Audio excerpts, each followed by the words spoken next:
Hello, ma'am.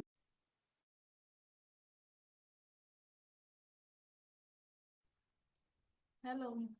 Hello.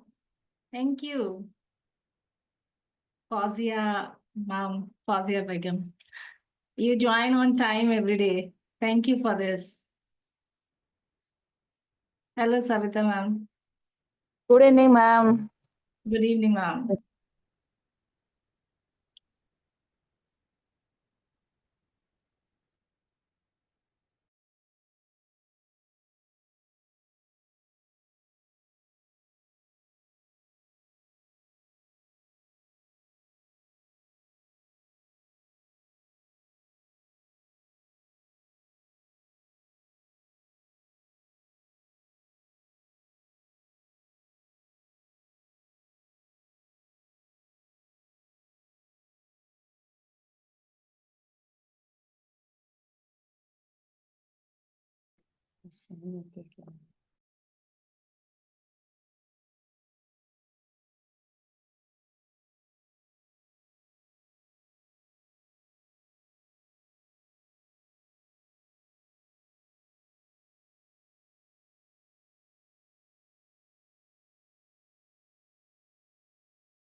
Good evening, good morning, welcome. Very happy to be here. Very happy to. Thank you so much. Thank you for joining us. We'll start just maybe in another 2 minutes because we are waiting for participants to join. Absolutely not a problem. Yeah. Have to get used to this speaking on a Zoom again. It's been a while. Okay, And we can maybe verify that our volume is all right. yeah, it's We're clear talking. and loud. Yeah. Yeah. Tell me when to go and we'll go. Tell me when to stop and we'll stop. No, I think everybody will be here. They're excited to have this session.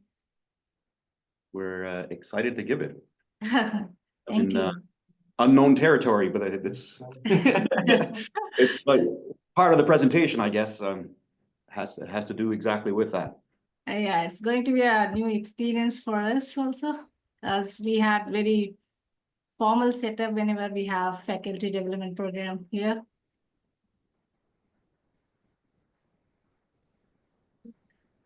Welcome. Hello, good morning, good evening. Yeah. What- Good, whatever time it is. Shall we start, Jaya? Just right. I'll make Malcolm co-host so that. Um,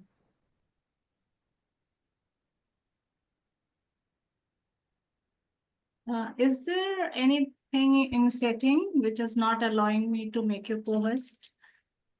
Can you just check? I missed the question. Is there anything in your setting which is not allowing me to make you co-host? Because generally I get that option, but here I'm not getting. I don't know. Yes. No. I really don't know. Will we still be able to share our screen if we don't? No, I think have to see that option in that case. So I'm looking at all of our settings. No, I think you won't be able to share if until I make you co-host. No, Could we? I'm not getting that option. I'm checking from my side. Can you just check once? Yeah. Yeah. Yeah, I got it. Yeah. Yeah, I got it. You're brilliant. Yeah.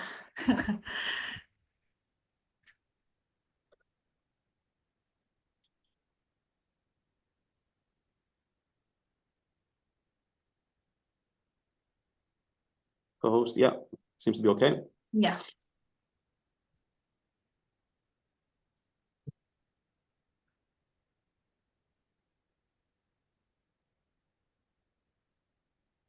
Okay, so welcome again, Malcolm and Amy, if I'm not wrong. Yeah. Yes, that's it. Yeah. So I have my colleagues with me here, Dr. T. Hamoti. She will take this privilege to introduce you, and after that we can start the session. Super. Good evening, Mr. Malcolm Webb and Ms. Yenny. Welcome to this session. And good evening, all the participants. Let me introduce our resource person today, Mr. Malcolm Webb. He's a coordinator, Department of Language, CEGEP Rimouski. And after having worked for many years as a historical tour guide for Parks Canada, Malcolm switched to teaching 25 years ago. He has a wide range of experience and he worked as a high school teacher in a variety of subjects.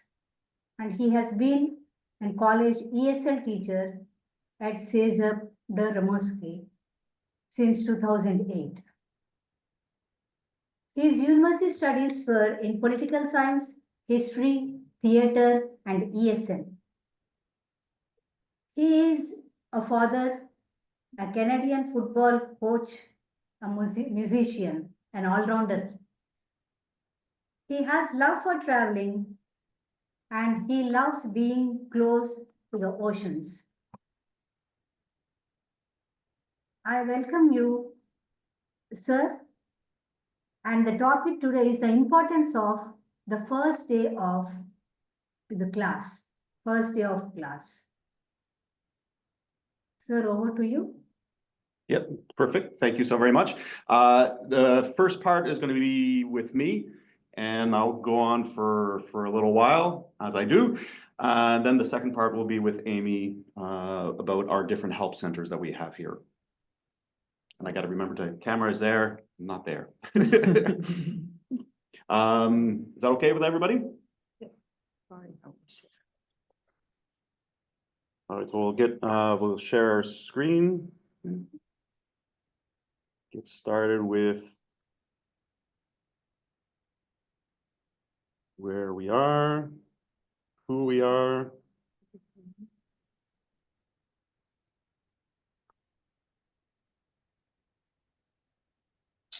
Mute the first camera बंद है. If we can just confirm whether the screen is Yes. shared. Okay, everything's there, all right? Yes. Okay. So, first of all, as we mentioned, my experiences as a teacher are varied. I've come from a lot of different environments in terms of what I've had, and my screen is not switching. Give me a second. We'll figure it out.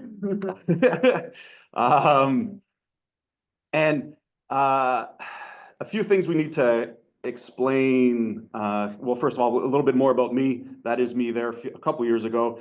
I started working in tourism, which in historical tourism, and it had an impact, and it still has an impact on the way I teach, in that when a group would come in, I would have about 10-15 minutes to introduce, discuss, and bring in the people to my topic. And that 10 to 15 minutes is very similar, I find, to the first 10 to 15 minutes of a first day of class. And from there, I moved on to teaching for numerous reasons, but I discovered that I love working with people. I love talking to people, but I'm not a salesman. I don't like dealing with trying to convince people to buy things or anything along those lines, but I really love discussing and talking with people. And then I became a high school teacher, which the reality of a high school teacher as compared to a college teacher is not the same thing, but there are still many, many different elements that we have that are very, very similar. And especially within the context that we have here in our college. And just to say, as a teacher, I prefer answering questions as they come along. So if you have any, please don't hesitate to stop me. From where I am, I can't see if there are questions that are written. Maybe a little bit more like that. So Amy will help me with there. So if you have any questions, please, and just stop me and we'll go from there. All right? Yeah, I'll help you on that. All right, super. And if the volume's not okay, I'm talking too fast, which is something I do, which is very difficult for our ESL our students. They're like, slow down. Please don't hesitate, get me to slow down, and I will eventually. And I don't have any control over my pages. Yes, please. All right, so first of all, high school here is probably similar to many different places. Students here go from grade school. They have 6 years of grade school. Then they have 5 years of what's called secondary school here, high school. And then the paths move on from there. All students in Quebec normally will go through what's called a CEGEP, which is an acronym. Which has become a noun, but it is an acronym which first letter is a college. The second word is enseignement, which is teaching. The third letter is general, so general teaching, and professional teaching. So that together becomes, the acronym means a CEGEP. So our reality for us here in our, especially in our college, in our CEGEP here, is that we have both pre-university students, both technical students, students who are doing technical studies to go into different branches, different trades. And the pre-university students normally will go on to university, do a 3-year BA program after that. So that in itself creates an interesting dynamic in our classes because we both have university-bound students and professional-bound students within our classrooms themselves, right? So we don't have, in our classrooms, we don't have like people who are just in one program of study. And that really has an impact on how we teach, the way we organize our classes, and as well, we'll talk about today, the first day of classes. So another aspect as to what has an impact, and that's really the first part of what I'm talking about here. What are the elements that have an impact on our classroom dynamics is one of the things where we are. For Canada's huge, we are 6 hours east of Montreal. If you're thinking more Toronto, we're about 12 hours east of Toronto. We are, for here, it's a large town of 50,000. 50,000 people. And if you look at that little map, which is where our different branches of the CEGEP are, there are actually 4 branches of the CEGEP. There aren't any large towns apart from us nearby. We are considered the metropolis of the area. The next largest town close by is Quebec City, which is about 300, 400,000 in that area there. And in our whole area, there are a lot of communities, but they're much, much, much smaller. So our students tend to come from outside. About 60%, 60 to 70% of our students come from outside, which also has an impact on the reality of our classrooms and the importance of our first day to try to bring everybody into our classroom settings. We're still getting used to our changing pages. This is our CEGEP. This is the college, our college here. We are celebrating our 100th anniversary, which is super old for our town. Honestly, we had a major fire in 1958, which so most of our older buildings, unfortunately, are no longer here. I just wanted to share that with you because I enjoy our CEGEP. Here's another reality of where we are. The first thing we mentioned it at the beginning, I really appreciate being near the ocean, which is one of the main reasons that brought me to here.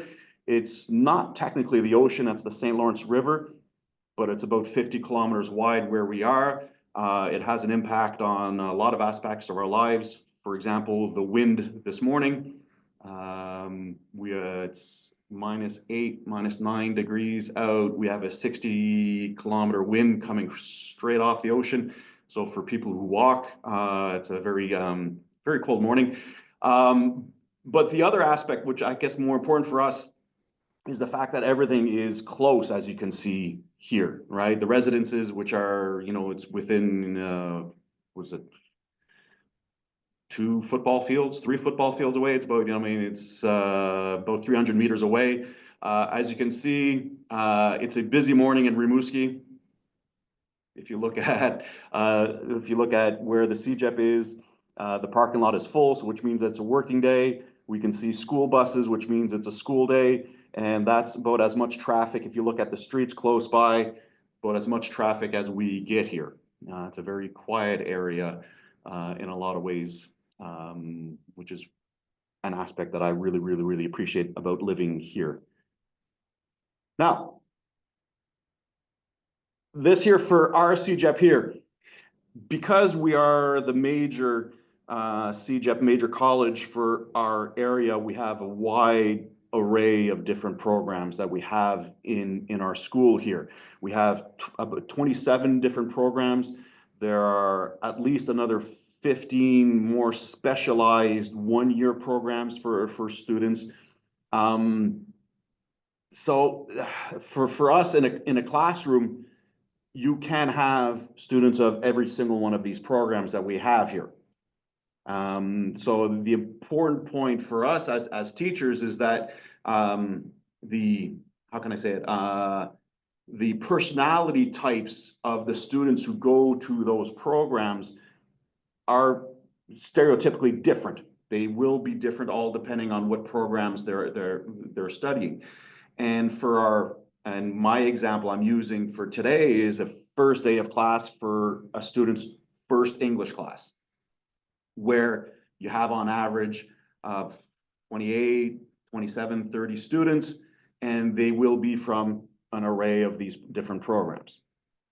And as you can see, the first 6 there, those are our pre-university programs, so natural sciences, humanities, communications, music, visual arts. And then we have our technical programs, which go from civil engineering to social work, to architecture, to police foundations, to nursing, a really, really, really wide array of different programs.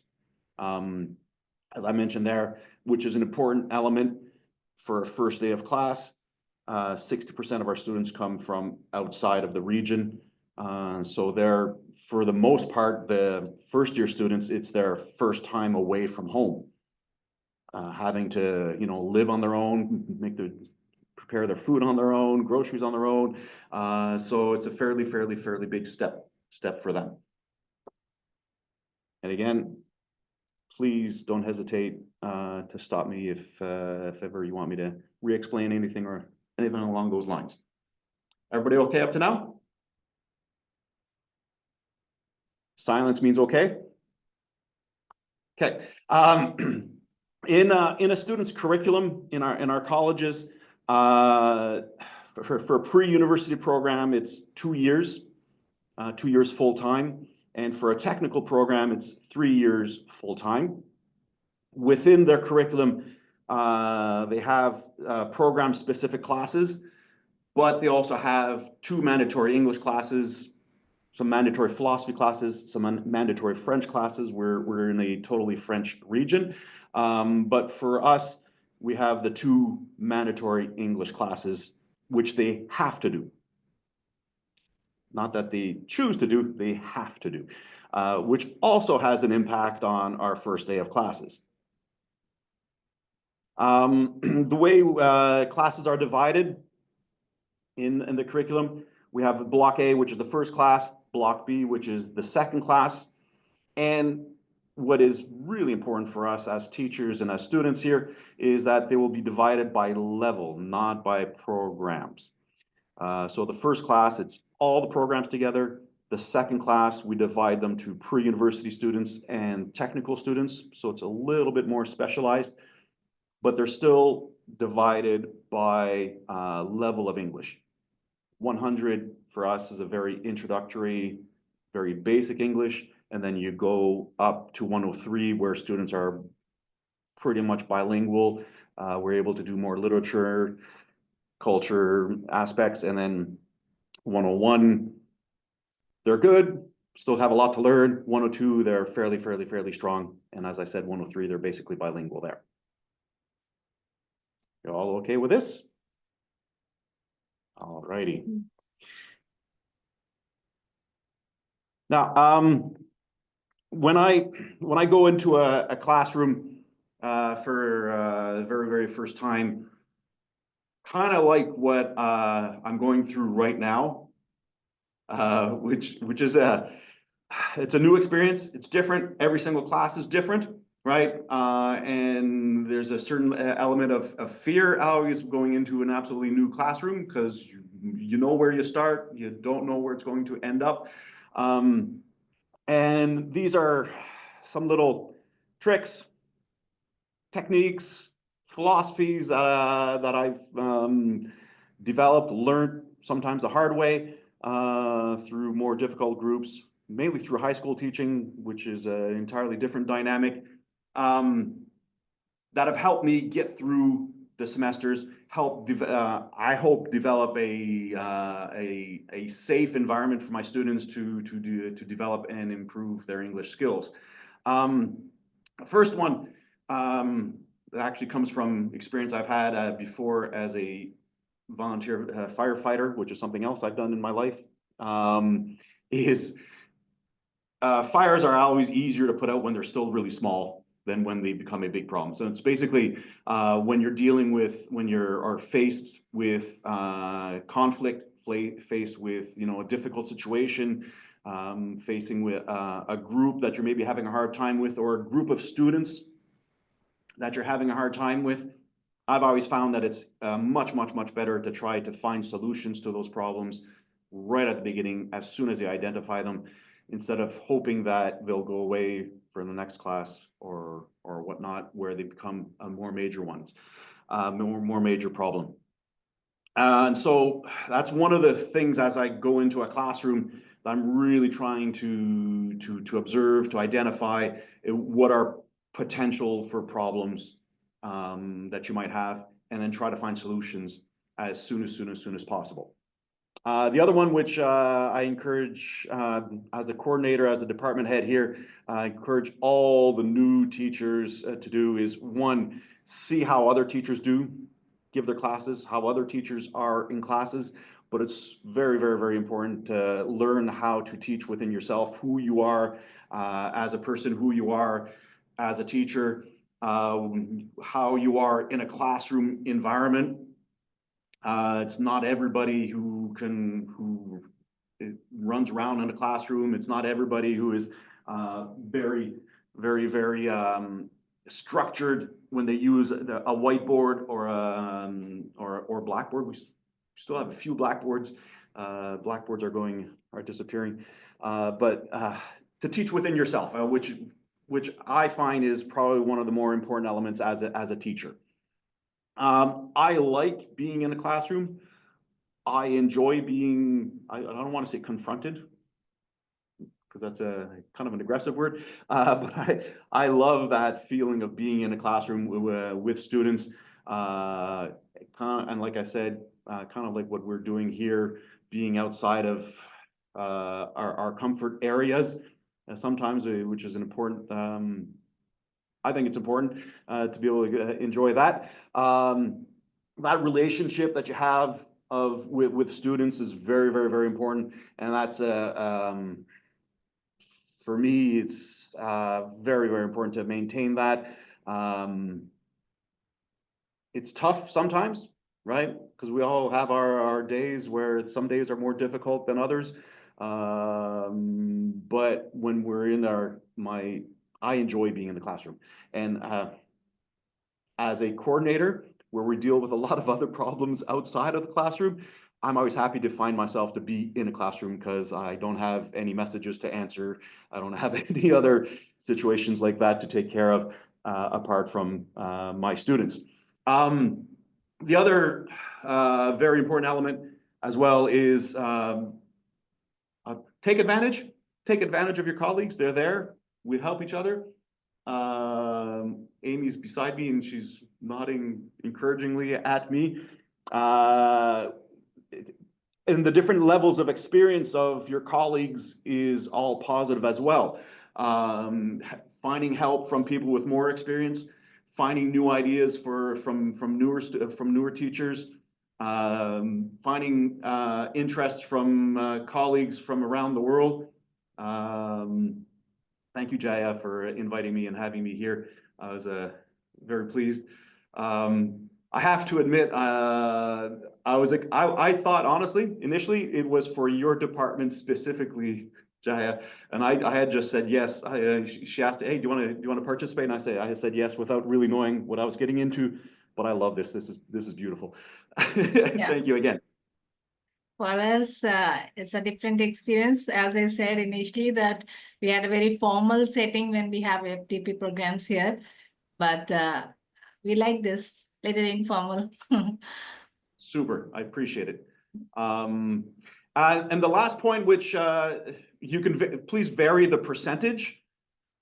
You'll understand when I get there. It's a very low number right now. That comes from my experience, my background when I was working in tourism. The last place I worked at, which was in Quebec City, May and June were for school groups. And your normal workday, you had 8 hours, your 8-hour workday, and of that you had 7 groups because they let us eat. We had 7 groups of 1 hour of students would come in, and you had 1 hour to give a presentation, 1 hour to give a presentation, 1 hour, and they would be gone. And it was a very kind of a routine, very, very systematic 1 hour. And the students are, again, kind of like what we have here in our college. Students are coming from everywhere. They might not want to be there. It might be like a Thursday, Friday afternoon, Quebec City, 30 degrees out. They're almost on summer break. And the last thing they want to do after having seen 4 or 5 other sites during the day is to get 1 more hour of a presentation from some guy dressed as I was in that photo earlier, some weird looking guy. And I was trying to find how to stay positive, how to stay motivated within that environment. Kind of industrial presentations, one after another.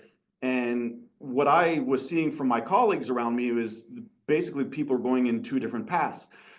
They were either becoming kind of bitter with having, that routine of doing things, or they were trying to give a show to try to interest people and bring everybody in, being super clown-ish. And I was having a hard time trying to combine both. And I gave myself a 5% rule. And what I mean by that, again, as I said, the percentage is very, very flexible.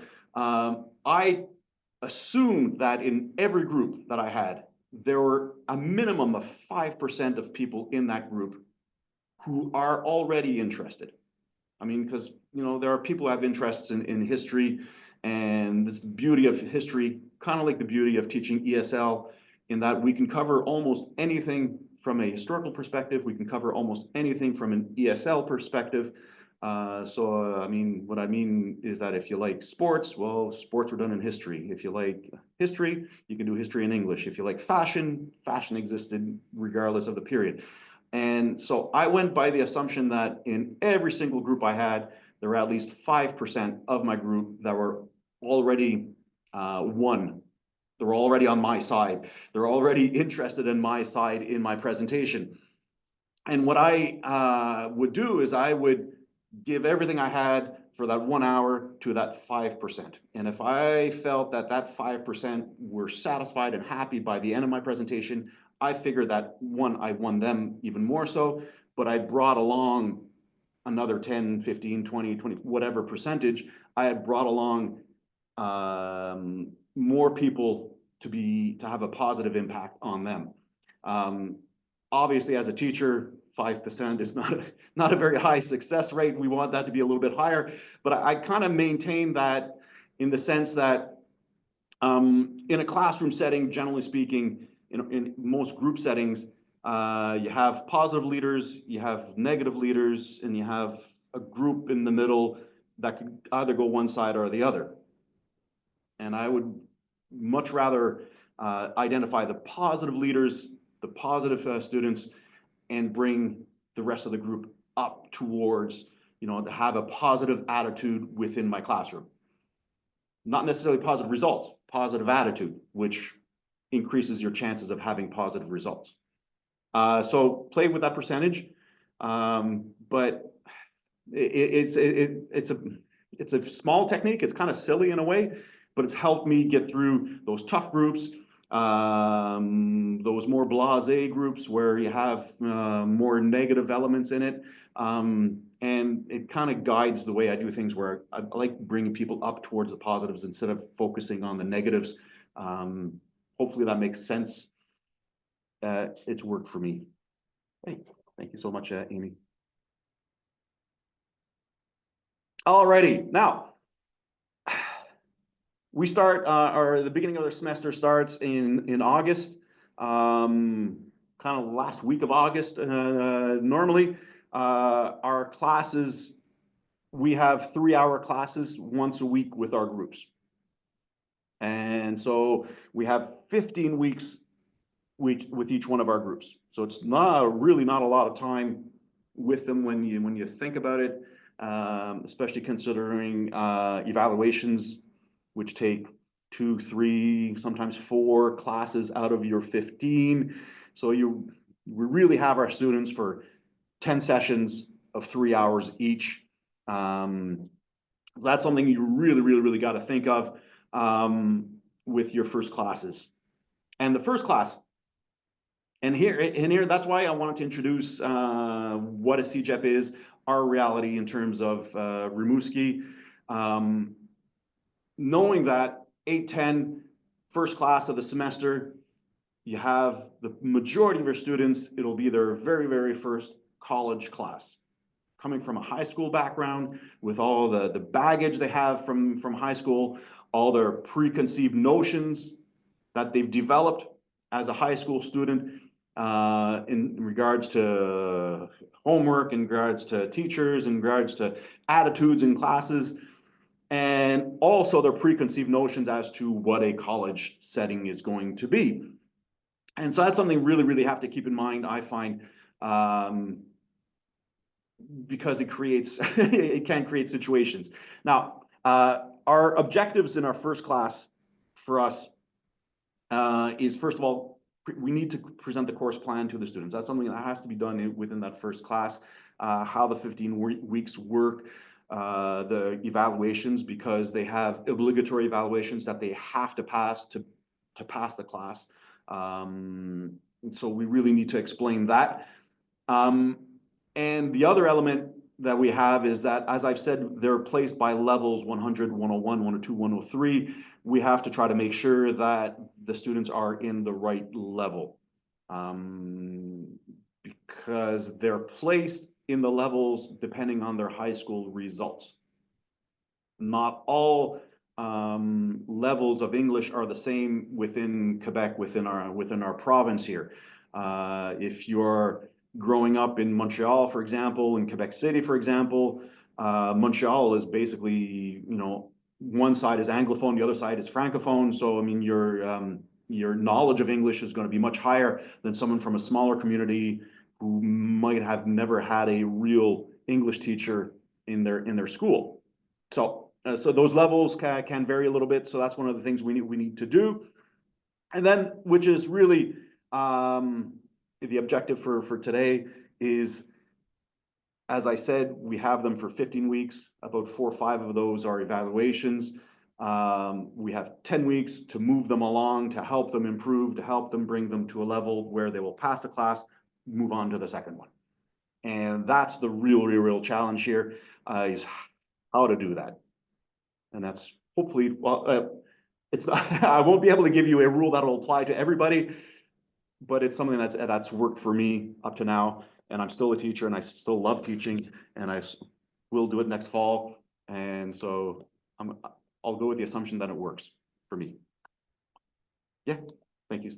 All right, so Monday morning, 8:10, first class, August 25th. I've taken a little snapshot of a actual class which I've given before, for a couple reasons. One is to give you an idea of the class size. That was a fairly smallish one. Normally, we have about 28, 29, 30 students in that area there for our groups. If you look at the top of it, it is a 101 level class.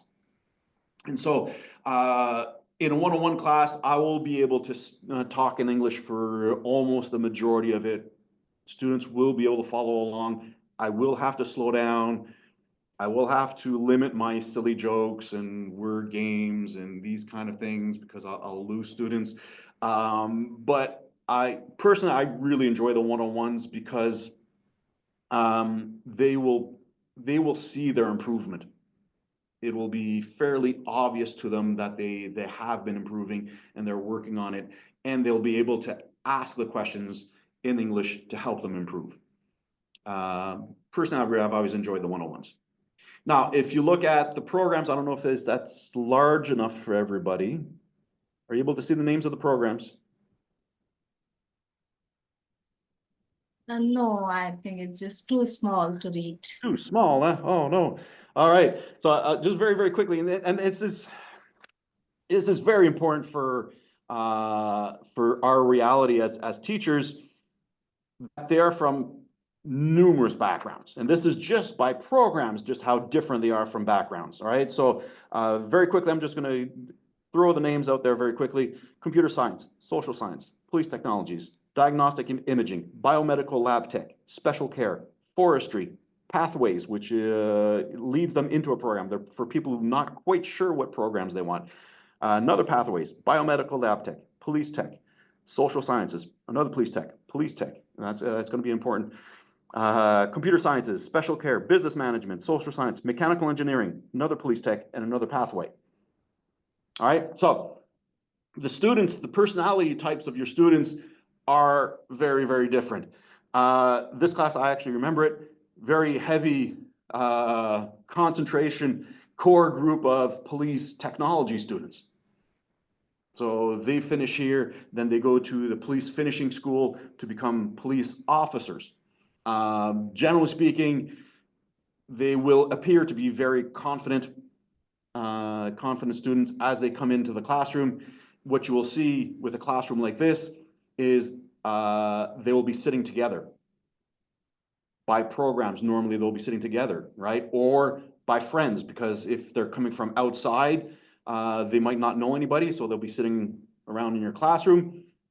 But people from programs together will normally be clumped together, which has an impact as well. The other thing, which if you can't see the names of the programs, I don't think you'll be able to see the first letters, first numbers of their student IDs, which tells us what year they started.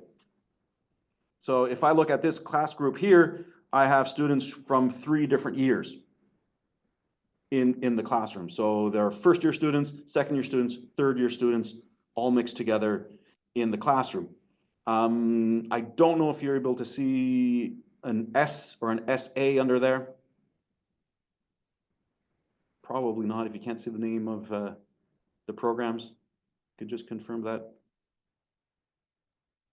There's a small S you might see up here underneath. You can't really see that. A small S that appears under the program names. Those are for students who are in different sports programs within it, which also again has an impact on whom they are as a person. And you also might see an